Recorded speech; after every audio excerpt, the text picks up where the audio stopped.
Thank you very much, Program Director of this service, attended by all of you, all of us, together with the family. I would want to greet the family, Senoge family, and its entirety.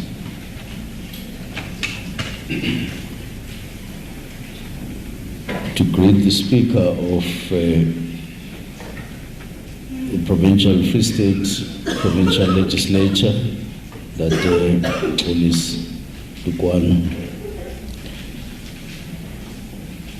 the Premier of the Free State, Mayor McQueen,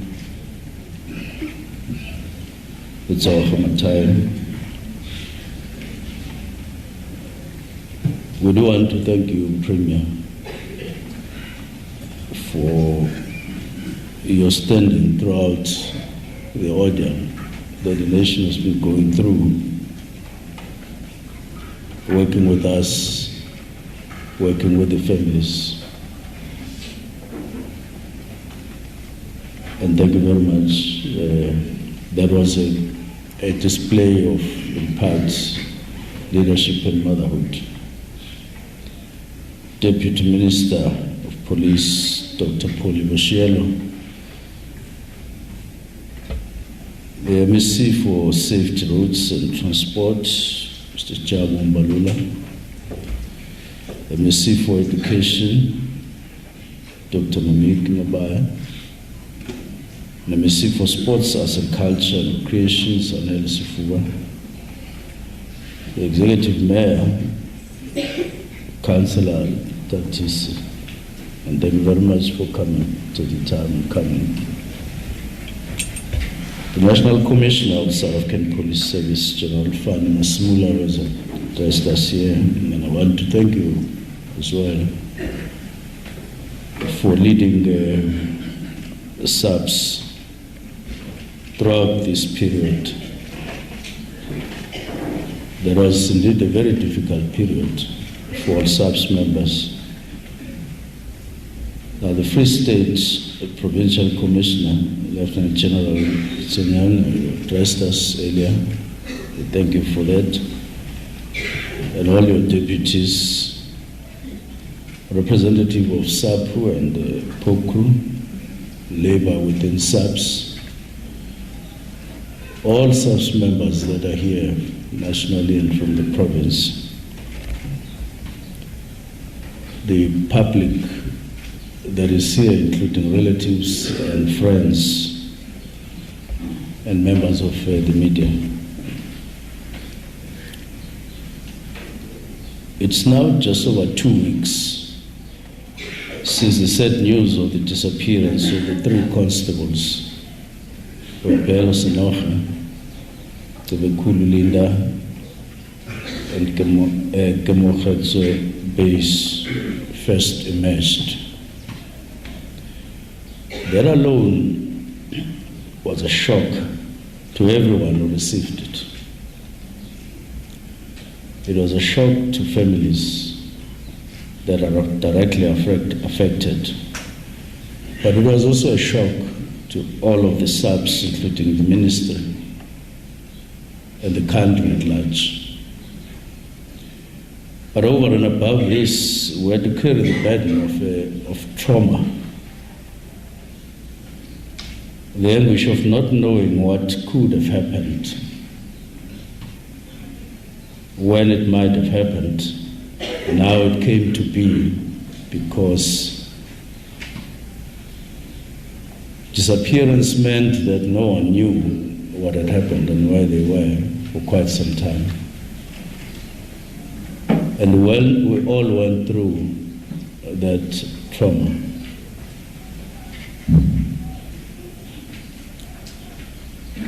this already painful situation was worsened by speculation circulating on various media platforms, social media platforms. And yesterday I spent some time reading or following one fellow on this media platform called TikTok, talking about everything from cameras on the road to cell phones, how cell phones should stop car accidents, to the make of the car, almost saying that the make of the car would have meant that there would be no accident, and all of that. But right from the beginning, we believed that the best way of coming to terms with the situation and handling it properly and with integrity was to establish a 24-hour venue operational center with a multidisciplinary team comprising the heads of intelligence detectives from Limpopo, from Free State, and from Gauteng, so that while we go left and right with all the speculations, we're a body to rely on, properly set up and properly established and focused on the duty at hand. The broader team included highly skilled and experienced police officers from across SABC, including seasoned experts, detectives, crime and counterintelligence operatives, as well as members from the Directorate of Priority Crime Investigations, the Hawks, Tactical Operations Management Section, and our cyber unit, among other specialized units. Once this team was in place, it took a few days before we began to see meaningful progress. As the investigation developed, all possible leads were pursued, including the detailed questioning of an individual who had approached the constables while at a patrol station, something that we've become familiar with. Using every tool at our disposal, including advanced technology and evidence gathering, our investigation tracked the vehicle's last known path from the toll plaza right up to Jimforsa Drive in Centurion. And this ultimately led us to the Hennops River along N1, where a much more detailed search was conducted. The bodies were discovered first after 2 days or so of intensive searching. And we know that it was intensive. There was almost no hour of knocking off because our hearts were pounding and we knew we were racing against time. And we knew the family had to find some kind of early closure, at least just to know the whereabouts of their children, but also our children. Now, during this process, we also found the body of one of our groundsmen stationed at Littleton Police Station, Jan Mzwane, who had also disappeared, but not yet known in terms of his whereabouts. Now, throughout this deeply painful process, we worked closely with the families through the Premier, through the MSC, and I know that National Commissioner himself came here to Free State to be with the families on the 27th of April this year, together with top management, and, as I say, accompanied by the Premier and the MSC, to see all three families, just to give them comfort that we are aware of what has happened, but also to indicate what we were doing and how far we had gone by then. We've remained in contact with the families since then. At the same time, we ensured the public remained informed of all developments, trying to prevent wide speculations, some of which were actually misleading and apportioning blame without any evidence.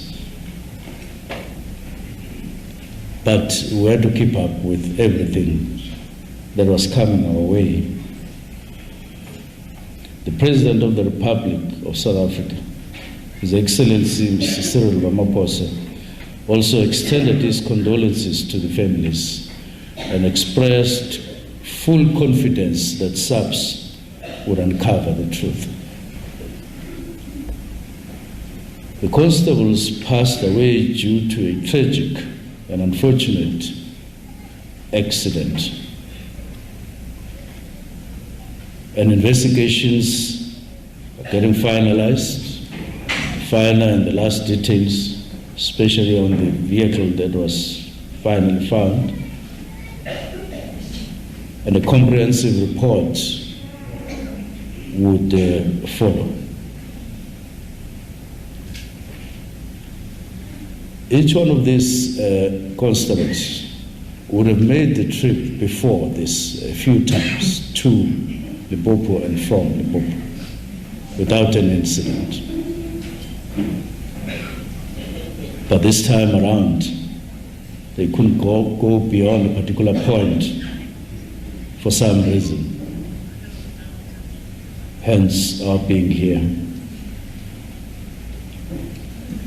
These three members of SABC had not been in the service for a long time.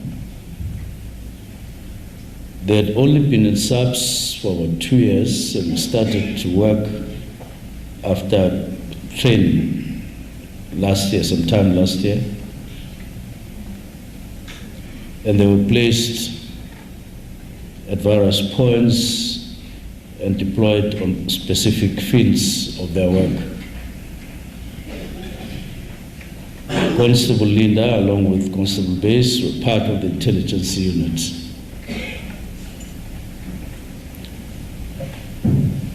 Even though they were new, relatively new, but they had been allocated, the SABC had been able to see their potential and their interests.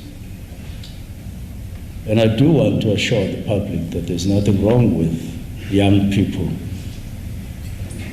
being allocated to any specific area of work in SABC. In fact, it is the right thing to do, to invest in the future. When a police officer leaves the service for any reason, worse when it is through death, the impact is felt deeply throughout the entire department. Because we are always under pressure in terms of personnel. And we do want to persuade all of you not to leave. Those of you who are from SABC and who are here, and those who are not here, please don't leave. Stay with the service. It is the right thing to do. We understand the challenges, the difficulties, but it is the right thing to do.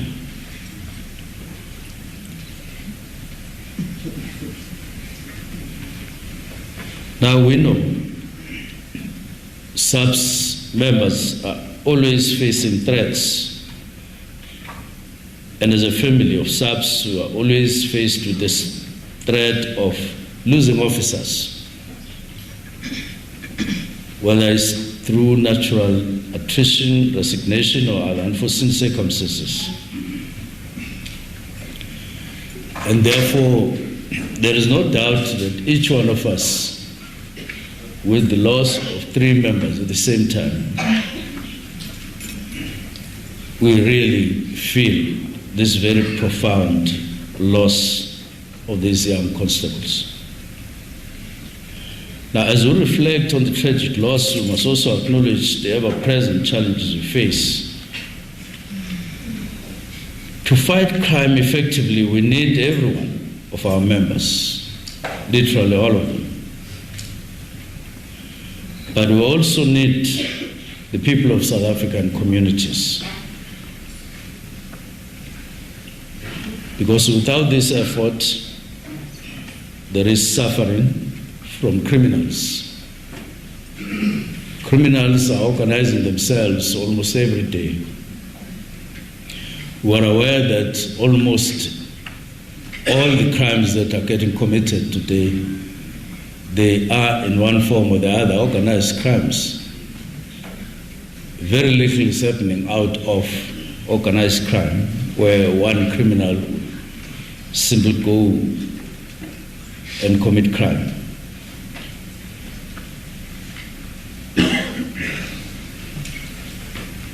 The lengths of which these criminals now go in committing these crimes is sometimes very sadistic,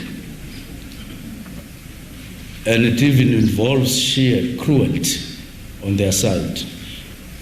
Just recently, in a town in the northwest called Clearstone, a pensioner who had just received a large payout got kidnapped. But thanks to swift action by police, the deceased's bank account was quickly blocked following the missing persons report. But what followed is very tragic and traumatic. But the matter is in court.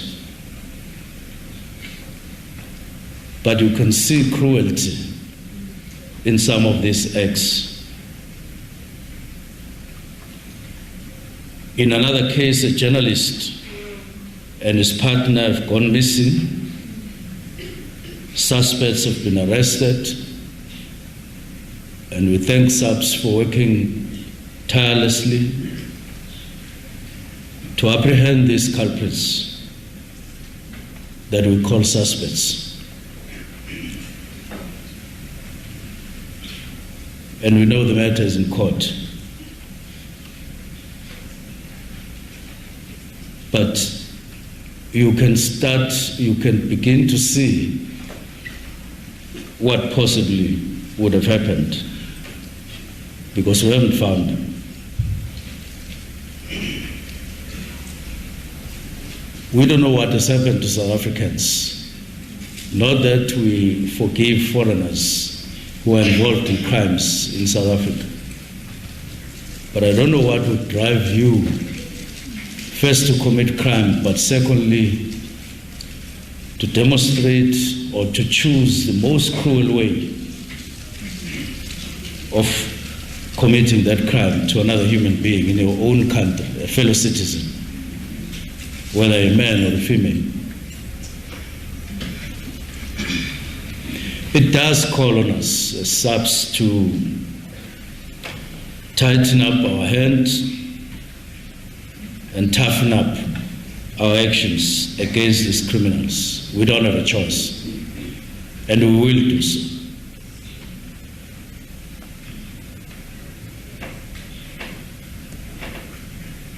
At this point, I do want to commend all those who took part in the search for the 3 constables: Canine Search and Rescue Unit, Air Wing, and drone pilots, divers, and members of the Special Task Force. We're grateful too to the Gauteng Traffic Department, the divers from Search and Rescue South Africa, and all external role players. But I also do want to add that sometimes members of SABC go through untold trauma themselves as these episodes unfold.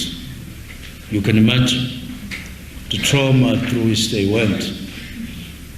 once the vehicle was identified and once the bodies were identified, they wouldn't have passed the job to anybody to come and retrieve the bodies. They had to do it. They had to do it. And when the wreckage of the car was identified, they couldn't go elsewhere. They had to do it. And once everything is out there for everybody to see, what goes through them as human beings, sometimes you wish you could give them a week-long leave just to go and reorientate themselves. But that's the difficulty of the calling of being a police officer. So we say your dedication and cooperation were invaluable to all those who played the role. We also extend our thanks to the provincial government of Gauteng and the Free State for their unwavering support. Now these officers, Constable Senoge is here with us today, Linda and Base, when they were young, full of potential and so much more to give.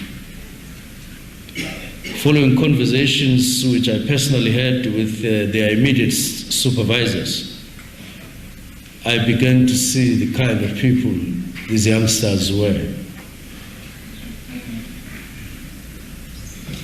They spoke fondly about them,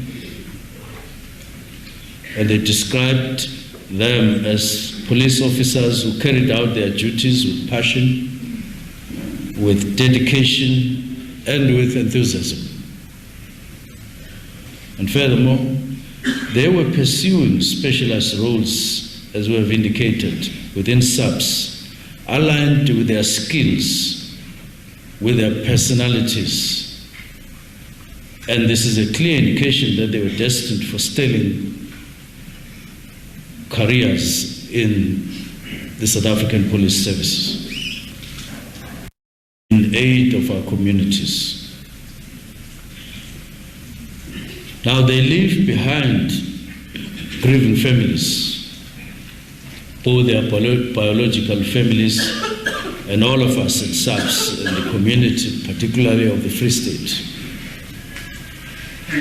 And we mourn them. And their impact would be forever remembered. To the families, we wish ourselves strength to give you and pray that you be strong. But as we wish that God give you all the strength,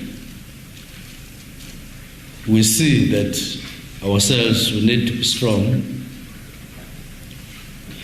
And want to say to all the members of SABC,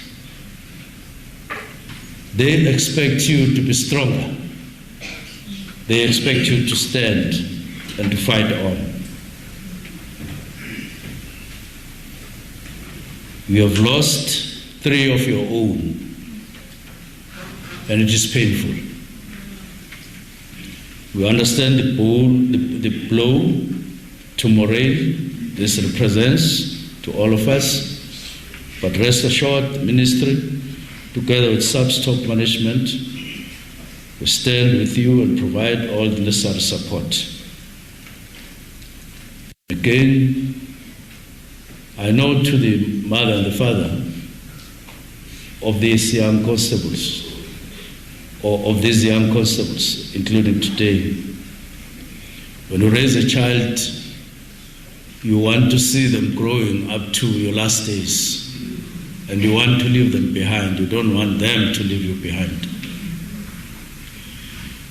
That you have to face this reality, see your child go, leaving you behind. It brings untold suffering and pain. We are with you. We thank Constable Boipelo Senoge. We thank Constable Boipelo Linda and Constable Base for their dedication to this service. May their souls rest in peace, and want to say to the families once more, thank you very much.